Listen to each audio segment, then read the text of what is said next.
کی شادیاں کہی جاتی ہیں وہ زیادہ تر ناکام ہوتی ہیں اور طلاق تک نوبت پہنچتی ہے۔ اس کا سبب کیا کہ کچی عمر کے بچے اپنے جذبات سے فیصلہ کرتے ہیں اور ان کی نظر کے اندر صرف ایک دو چیز دیکھنے کی ہوتی ہے جس سے وہ فیصلہ کرتے ہیں، لیکن کہنہ مشق اور گرم سرد چشیدہ والدین اس بات کو جانتے ہیں کہ ہماری اولاد کی ترجیحات کیا ہیں اور جو ہے وہ ازدواجی زندگی کیسے خوبصورت گزرتی ہے، اس لیے وہ جو فیصلے کرتے ہیں وہ فیصلے جو ہے وہ بہت اچھے ہوتے ہیں۔ کبھی ایسا ہوتا ہے کہ اولادوں کو اللہ تعالیٰ فہم، فراست اور عقل و خرد کی فراوانیاں نصیب کر دیتا ہے اور والدین واقعتاً فہم اور سمجھ میں اس مقام پہ نہیں ہوتے، تو سعادت مند اولادیں اس وقت بھی اپنے والدین کو شامل کرتی اور ان کے فیصلے اچھے بھی ہوتے ہیں۔ لیکن عمومی طور پہ ہوتا ہے کہ چاہے وہ اسکول، کالج اور یونیورسٹی میں نہ بھی گئے ہوں والدین، لیکن ان کے تجربات عملاً جو ہیں وہ زیادہ ہوتے ہیں۔ اسی لیے فرمایا گیا سید عائشہ رضی اللہ تعالیٰ عنہ سے مروی روایت ہے، ایما امرأۃ نکحت بغیر اذن ولیھا فنکاحھا باطل فنکاحھا باطل فنکاحھا باطل، 3 مرتبہ فرمایا، جو خاتون اپنے ولی کی اجازت کے بغیر نکاح کرتی ہے اس کا نکاح باطل ہے، اس کا نکاح باطل ہے، اس کا نکاح باطل ہے۔ تو عمومی طور پہ وہ نکاح جو ہیں وہ ناکام ہو جاتے ہیں، اس لیے کہ وقتی جذبات سے وہ رشتے جڑتے ہیں اور وہ ایک خاص عمر تک وہ جذبات ہوتے ہیں، لیکن اس کے بعد وہ رشتے ٹوٹ جاتے ہیں۔ ماں باپ کو پوری ترجیحات اور پوری زندگی کے سارے نشیب و فراز کا علم ہوتا ہے اور وہ ساری چیزیں سوچ سمجھ کے کوئی چیز جو ہے وہ طے کرتے ہیں۔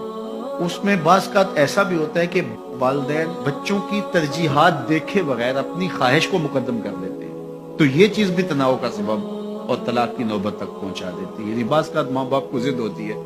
کہ میں اپنے رشتہ داروں میں ہی اپنے بچے کا نکاح کرنا ہے اور وہ بیٹی جو ہے اس کا مزاج نہیں جڑ رہا ہوتا، تو یہ خواہش اچھی ہے، لیکن اگر ان کی زندگی تلخ ہوگی تو اپنی خواہش کو اولاد کے لیے قربان کرنا ہوگا۔ بہرحال جو بھی ذرائع ہیں طلاق کے، جو بھی اسباب ہیں، محرکات ہیں، نتیجہ اگر طلاق تک پہنچ جائے، مرد کو پھر بھی اس کی مردانگی روک رہی اور عورت بلا جھجک جب وہ جذبات میں آتی ہے تو وہ طلاق مانگنے میں دیر نہیں کرتی، اور بہت ساری طلاق جو جذباتی ماحول میں ہوتی ہے اس میں قصور خاتون کا ہوتا ہے کہ وہ طلاق مانگتی ہے، تو عورت کو کبھی بھی طلاق نہیں مانگنی چاہیے۔ ہاں اگر واقعتاً اس کا استحقاق بنتا ہے، وہاں زندگی گزارنا مشکل ہو گیا تو وہ عدالت میں رجوع کر کے خلا لے سکتی ہے۔ لیکن جب چھوٹا بچہ ہوتا ہے پھر تو ماں باپ پہناتے ہیں، جب وہ ہوش میں آ جاتا ہے تو وہ لباس اپنی پسند کا لیتا ہے،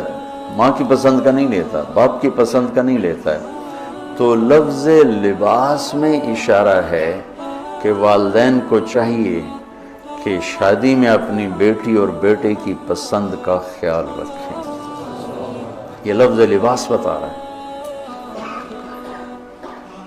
کہ جب ہم چھوٹے تھے ہمیں ماں باپ جو پہناتے تھے ہم پہن لیتے تھے، جب سے ہم نے شعور میں قدم رکھا ہے تو اب ہم اپنا لباس خود ہی خریدتے ہیں، چاہے وہ نیلا ہو، پیلا ہو، کالا ہو، سفید۔ مجھے سفید پسند ہے، زندگی گزر گئی سفید کرتے شلوار میں۔ تو لباس میں اس بات کی طرف اشارہ ہے کہ لڑکے لڑکی کی پسند اور ناپسند کو دیکھا جائے۔ ہمارے معاشرے میں بیٹیوں سے تو پوچھتا ہی کوئی نہیں، اور بیٹوں پر بھی مسلط کرتے ہیں، ایتھے ہی کرنی ہے، بس ہمارا فیصلہ ہے۔ والدین سے کہتا ہوں اللہ کے واسطے، یہ اللہ نے شریعت نے حق رکھا ہے بچے بچے کا، میں نے قبول کیا، لڑکا کہتا ہے، باپ تو نہیں کہتا ہے۔ جس نے کہنا ہے میں نے قبول کیا تو وہ قبول تو کرے۔ ایک صحابی نے آ کے عرض کی یا رسول اللہ میں نے وہ نکاح کا پیغام دیا ہے، تو آپ نے فرمایا تو نے وہ لڑکی کو دیکھا ہے؟ کہا جی نہیں۔ آپ نے کہا دیکھ لو کہ تم نے زندگی گزارنی ہے، دیکھ لو۔ اتنی گنجائش رکھیے کہ لڑکا لڑکی بیٹھیں، آپس میں بیٹھیں، ایک دوسرے کو دیکھ لیں، بات چیت کر لیں کہ انہوں نے زندگی گزارنی ہے۔ تو ہمارا ماحول ہے کہ یہ بھی ہندو سے آیا ہوا معاشرہ ہے کہ وہ ذات پات میں پھنسے ہوئے تھے، بس ہم نے راجپوتوں میں کرنا اور کہیں نہیں کرنا، ہم نے جاٹوں میں کرنا اور کہیں نہیں کرنا، ہم نے ارائیوں میں کرنا اور کہیں نہیں کرنا، ہم یہ ہیں، ہم اس کے علاوہ اور کہیں نہیں کرتے. یہ پورے ہمارے ماحول میں ایک چیز رچی ہوئی ہے. کتنے بچے میرے پاس آتے ہیں، بچیوں کے فون آتے ہیں، ماں باپ زبردستی شادی کر رہے ہیں، میرا دل نہیں کر رہا لیکن وہ زبردستی کر رہے ہیں. تو اگر زبردستی کریں تو پھر مان جاؤ،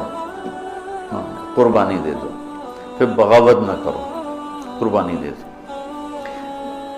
چونکہ ایک اس کے ضد میں انتہا کی بات ہو رہی، وہ ہے کورٹ میرج، کہ بعض بچے بچیاں اتنے باغی ہو جاتے ہیں کہ وہ عدالت میں جا کے